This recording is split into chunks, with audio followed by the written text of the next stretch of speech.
प्यायला सुद्धा पाणी नाही, एक तर गावातून नाही तर कारखान्यात आणावं लागतंय.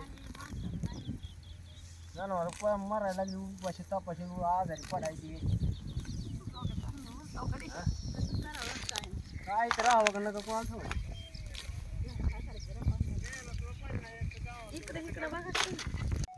नमस्कार, मी कावळी येथील किशोर दगडू बरकते, शेतकरी आहे इथला. काय झालंय तुम्हाला? तेरणा शेतकरी साखर कारखान्याच्या पूर्वेलगत माझी जमीन आहे 5 एकर. येथील साखर कारखान्याच्या डिस्लरी प्लॅन्टचं पाणी माझ्या शेताशेजारील हौदामध्ये साठवलेलं आहे आणि त्याच्यावर कुठल्याही प्रकारची प्रक्रिया केलेली नाही पाण्यावरती. ते पाणी डायरेक्ट असंच विदाऊट प्रोसेसचं कारखान्याच्या हौदात साठवलं आहे आणि त्या हौदामधल्या पाण्यामध्ये मिथिलीन नावाचा गॅस तयार होतो आणि त्या गॅस पाण्यामध्ये हवेमध्ये परावर्तित होऊन आमचं सोयाबीन पीक पूर्णपणे 2.5 एकरमधलं करपलेलं आहे. त्याची फ्लॉवरिंग वगैरे वाया गेलेली आहे. 25% शेंगा लागल्या आहेत, त्या पण अर्धवट अवस्थेत फुगलेल्या आहेत, परिपक्व झालेलं नाही. आमचं मोठ्या प्रमाणात नुकसान झालेलं आहे. साधारणतः किती नुकसान झालंय तुमचं? साधारणतः आमचं एक 18 ते 20 क्विंटलचं नुकसान झालेलं आहे 2.5 एकरामध्ये.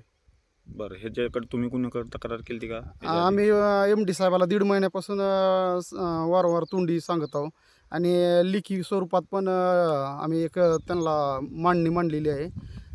त्या बाबतीत आम्हाला कुठलाही त्यांनी दखल दिलेली नाही, आम्हाला सतत बेदखल केलेली आहे. ते आम्हाला म्हणले की आम्ही जमिनीतून जाणारं पाणी पण अडवू शकत नाही आणि त्याबरोबर हवा पण अडवू शकत नाही. एवढ्या बार मला सहकार्य करा आणि इथून पुढे मी माझ्या पाण्याचं व्यवस्थापन करेल असं बोलले. परंतु या चालू पिकाचं नुकसान झालं, त्या संदर्भात कुठलीही कार्यवाही केलेली नाही. किती साधारणतः नुकसान झाले तुमचं? 18 ते 20 क्विंटलचं आसपास झालं 1 हेक्टरमध्ये.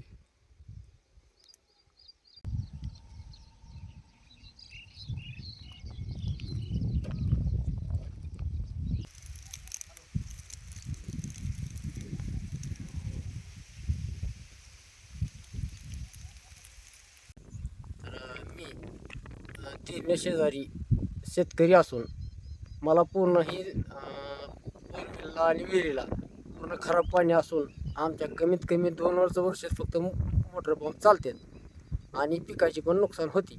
किती साधारणतः नुकसान होतं तुमचं? नुकसान म्हणजे कमीत कमी वर्षाला भरपूर एक 50-60 हजाराच्या पुढे जाते. मागटलं कारण काय? हे फक्त दूषित पाणीमुळं, हे कारखान्याचं प्लांट वाजचं पाणी येते त्याच्यामुळं फक्त तेवढं दूषित होतं आणि हवेचं पर्क्युलेशन होतं त्याचं. त्याच्यावर पिकाचं काय होतं का परिणाम? पिकं भरपूर नुकसान आहेत ना, पिकाची येत नाहीत ना, तेवढे जोमदार आहे म्हणजे एवढं ॲव्हरेज पाहिजे तेवढी येत नाहीत.